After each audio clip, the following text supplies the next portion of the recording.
This situation when you blank on a line during a shoot is normally a panic moment for most actors, but professional actors know not to stop. The big thing here is never say cut on the set, right? That's not your job. That is the director's job. So if you go up on the line or if you blank on the line, simply stop what you're doing and pause. They're gonna still keep rolling the camera, but there's something called editing. They can cut out the pause easily. So just stop and say, line please, and there's a script advisor that will be on the set and they will read your line to you. You'll get your line and then you say going back and you look at the other actor and you can say, can you throw me my line? Or you can just pick it up where you were and then you just flow right back into the scene. The worst thing you can do is panic. And the worst thing after that is to judge yourself and call yourself an idiot and get angry at yourself and pull yourself out of the moment of the scene by your own voice being angry at yourself for being human. Everybody forgets things. Let yourself be human. Let yourself forget lines. And when you do, just act like a professional and say, sorry, going back, line please. Got it. Can you throw me my cue?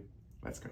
Tone. What a very good question. It's so important. Look, the tone is like the rhythm of the scene. And like dancing, if you think it's going to be a waltz and you go out and you start doing a polka, you're going to be out of rhythm, right? So you want to make sure your tone is correct. First thing you can do is look at who wrote the script. Go into IMDb Pro and see what else they've written. That's going to give you a lot of background of where they cut their teeth as a writer. So if they wrote on Grey's Anatomy, or if they wrote on Orange is the New Black, or if they wrote on Shameless, or Ozark, whatever show they wrote on, you can see, oh, this show might be a little bit like that. Now that's not 100% proof that the show's going to be that way. They might be writing a comedy instead of Ozark. So it could be different. Now, the other thing that you're going to look at, obviously, is the breakdown from your agent or manager, right? And usually in the log line, usually in the description of the characters, they put a sense of the tone into the log line and into the sense of what the characters are. So that's another place that you can play detective. And finally, you can play detective in the script itself. Read it through, try to find out where the comedy is. If you can see obvious comedies like threes or reversals or alliterations,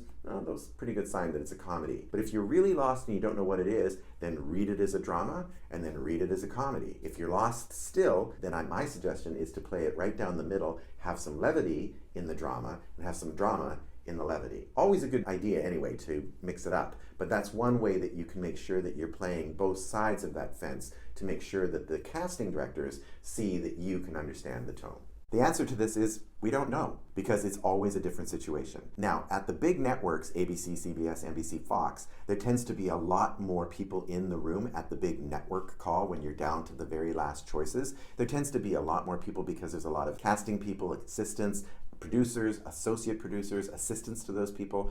And those rooms, they tend to want to be building careers of those people, so they give them the experience of watching a casting session. On smaller venues or outside streamers, you're more likely to have a smaller room. I know of a room that was the final casting call where there was just the casting director and the showrunner, and that was all. So it really depends on the show, on the production company, and on the script, what they're doing. Absolutely, you must have a valid passport, and you have to stay on top of this too. So be aware of your passport expiration date and make a date in your calendar a year before it expires so that you will be on top of it, sending your passport in time for you to get a brand new, fresh passport. And I'll tell one story about this. I do have a client that was supposed to have a valid passport. They thought they had a valid passport until they started packing the day before they traveled. They looked at their passport and they didn't have a valid passport. They had to call their team and say, I don't have a valid passport. It was too late to go to the emergency line at the passport office. And so casting had to cast someone else and they lost the role. There's so many places you can go to find great material. Let's start first with Hollywood. In Hollywood, there's many different lists that come out of Hollywood. The Blacklist is one great example of the best scripts of the year, and the Blacklist is available if you Google it, or if you have any friends that are in Hollywood or an agent or a manager. People are able to get a hold of the Blacklist. The Blacklist is a list of really great film scripts that are out there and people are reading and thinking about making. So you can get a hold of that, and by doing that you can get in touch and hopefully get one of those lists. Most of the coaches in Los Angeles have websites, and on those websites they have libraries. Myself, it's the www.thearchibaldstudio.com. In there is our library. It's free to go in and look and pull any scenes that you want. Also, don't forget the plays are a good source of information. Plays across the board. Also, scripts are published and produced. The best scripts of certain years are out there in bookstores. And then also, if you like a script and you can't find it anywhere, if you just Google the name of the script, .jpeg, often it'll come up as a script that's available to you. Now, be aware that sometimes there will be people that want to charge you fees for scripts and stuff like that. Be very careful when you get into that land, because you could get ripped off. But there's lots out there. Just dig. Okay, here are a few of my favorites, and by no means is this all my favorites or that I'm limited to this, but just off the top of my head, here's a few casts that I really admire. Let's start with something like Moonlight, Academy Award-winning Best Film from 2017. Great cast. Everybody from top to bottom. Classic film like Lawrence of Arabia.